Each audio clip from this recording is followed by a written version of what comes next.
Okay. Yes, we have. Okay, so I need to take Daddy, a give more. me a second. Yeah. I couldn't talk because I was on mute and I had my other screen up. So yeah, you should be good to go. Good morning to those of you joining us on Facebook. Remember that at the conclusion of this, if you want to join our services, you can go to our website at isdoneonta.com. I should let you know that our website is going to be going down for a transition to a new provider on Tuesday. So there'll be a few days when you won't be able to connect to our website, but you will be able to still find us in a list of our events on our Facebook page, as well as our meditations, our homilies, whatever, are all on our ISD Oneonta YouTube channel. So hopefully we'll be back up and running in short order. Today's homily is going to be a discussion of the Golden Rule. And as we begin, I'm going to share a personal story. In the summer of 2014, I went to Lilydale for the very first time. And I agreed to attend a beginning mediumship workshop with my daughter, Allie. The workshop was held in the Assembly Hall. And the Assembly Hall is also where the Church of the Living Spirit holds service. I had just retired earlier that year from a job in which being told I was anal retentive was actually a compliment. So I am pretty black and white. I mean, you could even go as far as to say that I'm still at that point very two-dimensional. And I'm getting nothing. And I'm getting more and more uncomfortable. And it doesn't help any that Allie is front and center, raising her hand to share after every exercise. So I start looking around the Assembly Hall for an inconspicuous exit route, but there just absolutely isn't any. Remember, front and center, and the only door I can find is in the back, and there's like 50 or 60 people in this class. So in front of the Assembly Hall is a platform stage. And on the platform stage is a podium.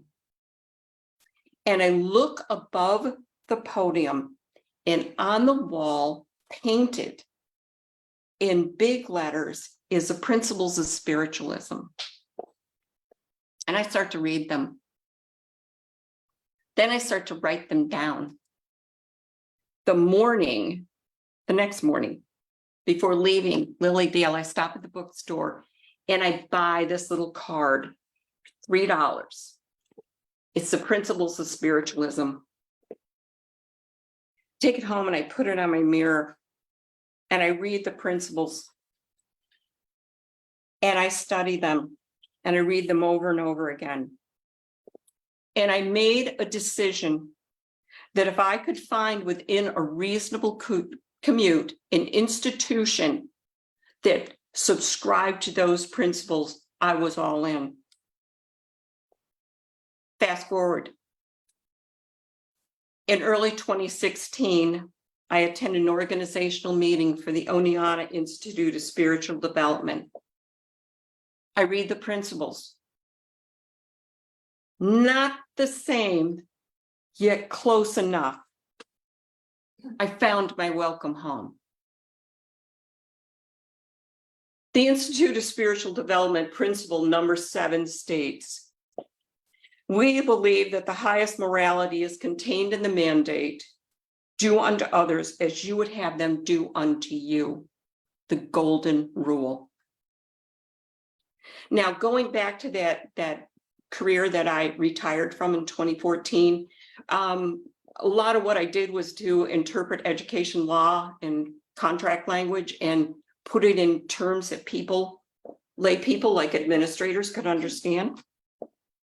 So when I'm presented with a statement like this, what I became a habit for me was to look at the words that were being used. So the first one I looked at was principle. A principle is a code, a rule, belief, value, or ethical standard. I would take that ethical standard and put it over there in your shopping bag. You might want to take that one home. Then it talked about the highest morality. Highest, not somewhere in the middle, not someone of lesser morality. It talks about the highest morality. That's strong. What is morality? Goodness, how right or wrong something is. Ethics, or even virtuous behavior. So that ethics word came back in again. So maybe that goes in the shopping bag twice. Mandate. We live with lots of mandates. We live with a mandate that we're going to drive on the right-hand side of the road. We live with a mandate that we're all going to buckle our seatbelts and we're not going to text when we drive. A lot of our mandates are really focused in legislative law, the judicial system. A mandate is a decree or authoritative order. Now pause here and give thought to who or what might be that authority for the golden rule. Is it the all? God? Infinite intelligence? I'm going to leave it to you based on your belief system and your experience to decide who that authority is. There's various expressions of the golden rule can be found in the tenets of most religions and creed through the ages. The idea dates back to early Confucian, and that was like 479 BC. It appears predominantly in Christianity, Hinduism, Judaism, Buddhism, and for that matter, in the rest of the world's greatest religions. Greg Epstein, who was a humanist chaplain at Harvard, states, "Do unto others" is a concept that essentially no religion misses entirely. Jesus of Nazareth proclaimed the golden rule during his Sermon on the Mount. He went on to describe it as the second great commandment. It is found numerous times in the Old Testament. Thou shalt not avenge, nor bear grudge against the children of thy people, but shall love thy neighbor as thyself. Now, the golden rule may appear as a positive or a negative order governing conduct. So what's the difference? What do they look like? There's three of them. Treat others as you would like others to treat you. This is positive. It's a directive. Treat others. You're giving a directive. Do not treat others in ways that you would not like to be treated. Do you hear the difference? And I don't know about you, but I remember in high school, we were discouraged from using double negatives in a sentence. So this is definitely the negative or prohibitive form. Do not. And I like this one. I think that we were actually told this as kids. At least I think I was.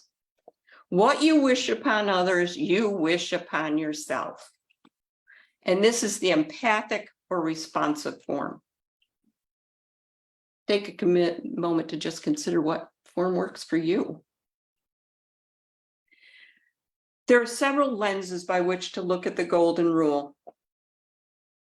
It can be studied as a global ethic, or through the lens of existentialism or human rights. I resonated with a humanist approach. Humanism is an ethical life stance.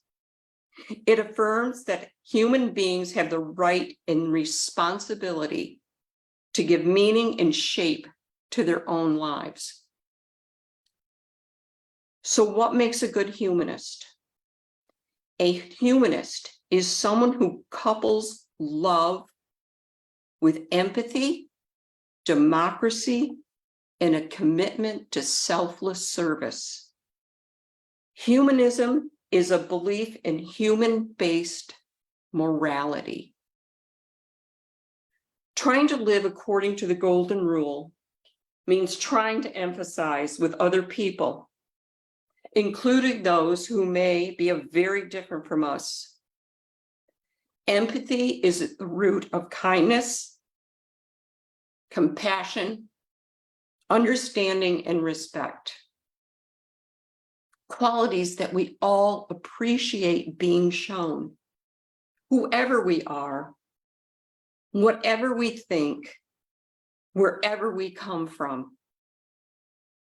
And although it isn't possible to know what it feels like to be a different person or live in different circumstances and have different life experiences, it isn't difficult for most of us to imagine what would cause us suffering and to try to avoid causing suffering for others.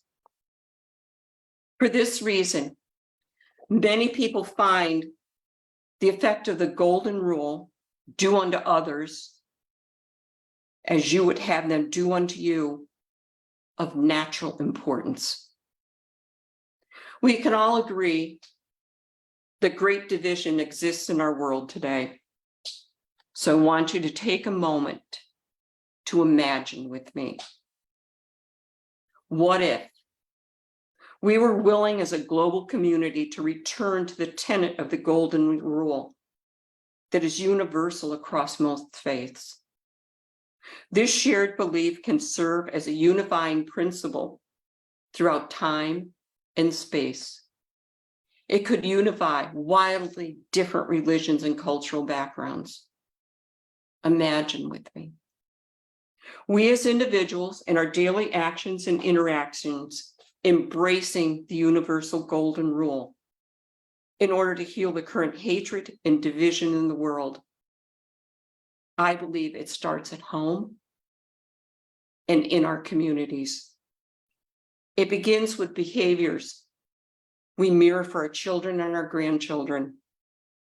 The golden rule extends out into the community in our places of work. How do we react to and treat others in our day-to-day activities? Ask yourself if you can do better and think about how you can be better role model. Imagine with me. Thank you. We're going to be leaving Facebook now. If you want to continue with us and join us, go to isdoneonta.org, and thank you for being part of our services today.